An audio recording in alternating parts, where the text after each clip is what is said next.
YouTube fam, you see the settings. Riding and whistlings. Alright, so news cycle change again. Bombshell interview by reggae boy Leon Bailey. Big up the youth when name, what name? JFF. I don't even pronounce his name right. But big up JFF. Good interview. Second time I see an interview Leon Bailey. You go and put in the good work. Credit to you. But Leon Bailey, very revealing people. Very revealing. Now let me tell you. Me hear about the interview, people send the interview to my phone, but I took some time before me get to watch it. Because when it seep through, we did kind of busy. So me just see snippets, people take some put on TikTok, and me just see little pieces of it. And people are calling me about it and I ask me what me think about what Leon Bailey has said. But here's the danger now. Because I learned from, it happened before, with other interviews where people send piece of the interview. And hear the full context of the discussion or the conversation. So, I learned from that one day, I decide to say that particular interview here, I'm not going to comment on it publicly until I watch the entire interview. So that's what I did. Nearly 50 minutes of the interview. I watch the whole night. I watch it twice. And here what now. First of all, let me summarize the interview. Me think Bailey talk from a place of frustration because he gets suspended from the team. And there's a little air of, you disrespect me, you suspect me. Why Jamaica suspend Leon Bailey? That's the first thing we get from the general essence of the interview. Him admit about the breach of curfew. Him admit say him go sleep, when him sleep and come back late. And him admit all of them something, not deny them something. But he said much more. He might try to put everything in context. Him say, him also come to the point where him say, he might take a break from the national team. And him say, him decided to take a break from the national team even before the suspension was made public. I don't know, that little part of it never clear to me. To me, if you take a break from the national team, come after him get suspended. Because him also expressed disappointment at not being in the squad if you go play the game up in America. Him say some things in it where revealing. But some part of it I don't like. Little bit of arrogance kick in when he talk about say Jamaica national team I do nothing for him because him a shine light on the national team and Jamaica national team not help him. Bro, nobody not force him to play for the national team. You get me? Say you don't need to set up kind of something. But again, it's a live interview and some things come out of his mouth where probably on second thoughts he could have phrased it a different way. We all understand say you reach a stage in your professional career now where you don't need Jamaica, my boss. Everybody who have sense understand that. Sign a big contract extension with Aston Villa, you earn big money now. You're a big, rich professional footballer now. You don't need national team again. You don't even need to come back to Jamaica. Up to your choice. You get me?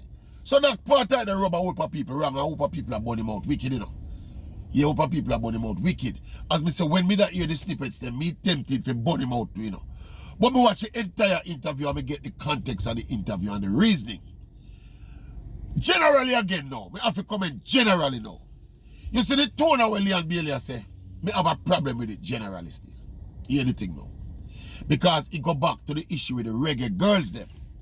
You remember the thing that me always a preach and I say, yo, these reggae girls are making the mistake and Bailey make the same mistake. The exposure where them get. When them go play for them big rich clubs in Europe. Bailey play for Aston Villa now. Top flight player for Aston Villa now. Me feel subconsciously them are judge the playing conditions when them come play for Jamaica with what them get up at Aston Villa. And me feel that is a mistake and a miscalculation. Can I tell them already and I'm going to tell them again. Jamaica will never ever be able to offer the same playing conditions, the same remuneration, the same administrative leadership. All of them something. Jamaica will never be able to offer them something. So it's almost like when you play your country for your country, it's an automatic compromise you make to come play for your country, The fact that you play for your country like Jamaica. If you play for your country like England and Spain and United States, some of them rich country there, probably you wouldn't have to compromise as much. But the fact of the matter is, a baller play for Jamaica. Jamaica now can afford all of the things where you used to get when you're there at your club. I feel there's a fundamental point of, it's almost snobbery with the player them, when them left Jamaica, go play for them club and then them come back out. Your facility is not good and where you. Some of them something nonsense. There's another nonsense aspect of the interview too. When he mentioned the youth, Jay asked him, why you not play good for Jamaica? Like how you play for Aston Villa. And he started about team selection and team chemistry and system of play and surfaces and facilities. Rubbish. Them are going to play on the same surface then. Coming on the team after you. And them are going to step out for Jamaica as him reach Jamaica. So that part of the interview is the biggest rubbish part of the interview. He also mentioned him under pressure when he play for Jamaica, which is probably true. The pressure of expectations on his shoulder probably much more than even the likes of the same Demario Gray. Because we know the history of Bailey getting into play for the Jamaica team. All of that unfolded, and that kind of put him on some more undue pressure. Admittedly that. But the other thing they want to blame about facilities and surface. So you can't dribble on the Jamaica surface. Rubbish, my boss. Demario Gray dribble on the Jamaica surface. And much more effectively. And slotting on the team very easily and very smoothly. With greater efficiency and greater production levels. Marky Demario Gray might probably never under the same amount of pressure. But him face the same 2-3 days together in a camp, the same second grade facilities, him face the same thing.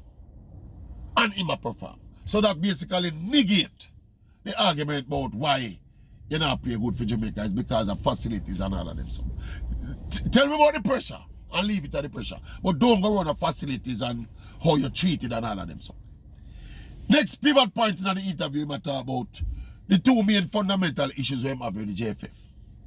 Him say the flight arrangements. Him say them flying, he don't like the flight arrangements. He must want first class flight, direct flight, and them a buy him tickets when they afford him all of that. Plus, when him come in a camp, he want him own room.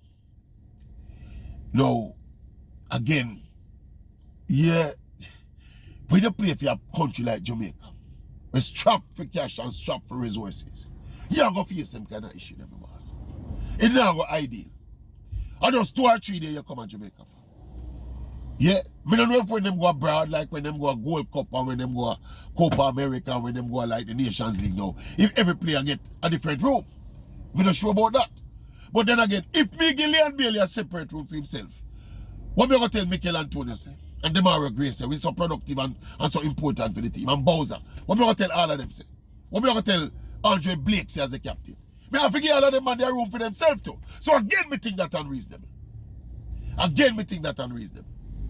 And as me said, the summation of what me get from the interview, you know, Bailey's claim that him not too much pressure to play for Jamaica in country and him not have to play for Jamaica and all them something.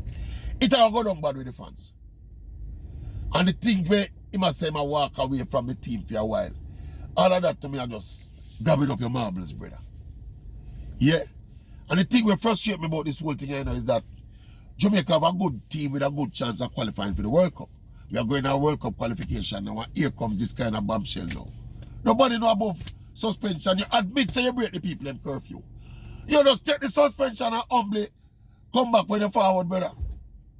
To me, what me pick up from this interview is the suspension trigger all of them reaction. Nothing wrong if you get suspended, brother. You name Leon Bailey. Yeah, in a Jamaican context, you feel like Leo Messi or the Pele. And really and truly, when we look on the interview and the tone of the invitation, and that's why I say again, you know, it's important to listen to the entire interview before you come to a conclusion.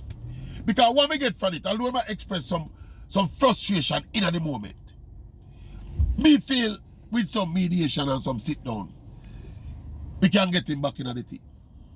But let me tell you this too. See if a baller don't want to play for Jamaica, don't come here. No man not force the man to play for Jamaica, brother. So if your heart not in it to play for Jamaica, don't come play for Jamaica. But me pick up a little contradiction of the reasoning too. Like he really want to play for Jamaica, but he never like the suspension. Because the Bridget asked him about the suspension, you know, and the coach, you know. He say, man, the coach was so good.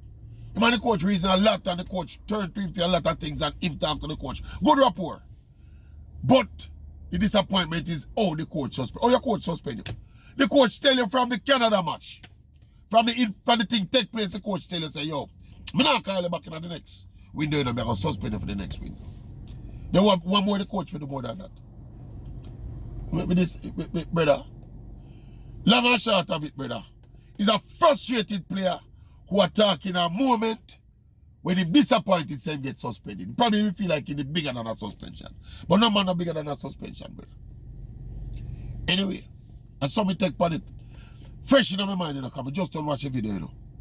So fresh in my mind, I just a general summation that. We don't think we need to come. And as me say, me pick up the tone of the interview, say, these differences can be sorted out. Can be sorted out. You get me? And the thing that we matter about the JFF and the issues we have with the JFF, brother, if you're going to be like that, you can't be like that all your career. Because Jamaica will never, ever, ever, like I say ever a million times, be able to figure out everything what you want, like when you get up and stand there. You are the reggae girl and they're on the same misguided page with that notion, brother. Anyway, baller, sort out yourself and forward back. That's all the thing. Maverick out, you know, for the time being. Ride and whistle for the time being.